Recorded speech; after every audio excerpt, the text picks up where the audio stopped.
दुसऱ्याचं आणलेलं लगेच त्याचं आयतं श्रेय घ्यायचं, आम्ही केलंय म्हणून आरडायचं. लोक सुद्धा, जनता सुद्धा कंटाळले. अनेक श्रेय घेणाऱ्यानं निश्चित त्याला कामच नाही दुसरं. 2-4 माणसं ऑफिसला बसवायची, कुठून काय आलंय बघायचं, लगेच बातमी संध्याकाळी. खरंच आपण एखाद्या गोष्टीसाठी, मला केंद्रीय विद्यालयाबद्दल बोलायचंय.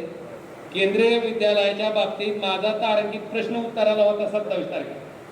केंद्रीय विद्यालयाच्या बाबतीत जागेची मागणी केल्यावर ती मंडळ या ठिकाणी पाहणी करायला आलंय आणि पाहणी करणाऱ्या आणाऱ्या मंडळाला लगेच साहेब त्याचा सत्कार करायचा आणि आम्ही काम केलं.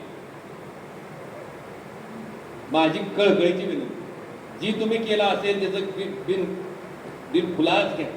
मी उदाहरण सांगतो, तुळजाभवानी मंदिराच्या बाबतीत मी आजपर्यंत एक शब्द तरी कवा काढला का उभीत केले? कधीतरी म्हटलो का मी एक शब्द तरी? जी केलंय हा छाती ठोकपणे सांगितलं, अरे हे केलंय. कृष्णा मराठवाडा सिंचन प्रकल्पाच्या बाबतीत साहेब प्राधान्यक्रम ठरवायचा होता. तुळजापूरचा रामदारा तलाव आणि कळमचा दुधाळवाडी साठवण तलाव, ती प्राधान्यक्रम ठरवायची सही ज्यावेळी जी केलं ती केलं म्हणून सांगितलं ठाकूर साहेब. धाराशिवचं शासकीय वैद्यकीय महाविद्यालय त्या ठिकाणी होत असताना त्या ठिकाणी जी केलंय तीच केलंय म्हणून आम्ही त्या ठिकाणी ठाकूर साहेब सांगितलं. दुसऱ्याचं आणलेलं लगेच त्याचं आयतं श्रेय घ्यायचं, आम्ही केलंय म्हणून आरडायचं.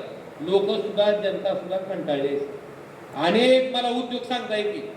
गुंडसाहेब खरं तर कौतुक आहे तुमचं. किती चालू आहेत कारखाने आपले? 4 चालू आहे. तुमच्या शिवारात, अर्पणाच्या शिवारात काही लोकांनी जमिनी घेतल्या.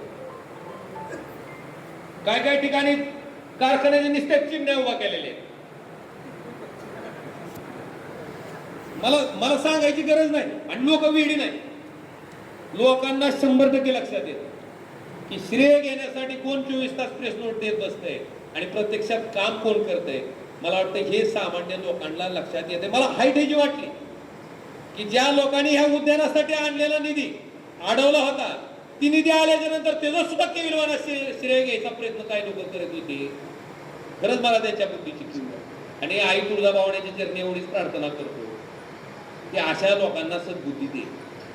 खरंच तुमची मानसिकता सामान्य माणसाच्या प्रती असती तर ह्या जिल्ह्याचा मागासलेला जिल्हा म्हणून देशात 3ऱ्या नंबरला यायची पाळी ह्या जिल्ह्यावर आली नसते. मला इतकंच त्या ठिकाणी म्हणायचं.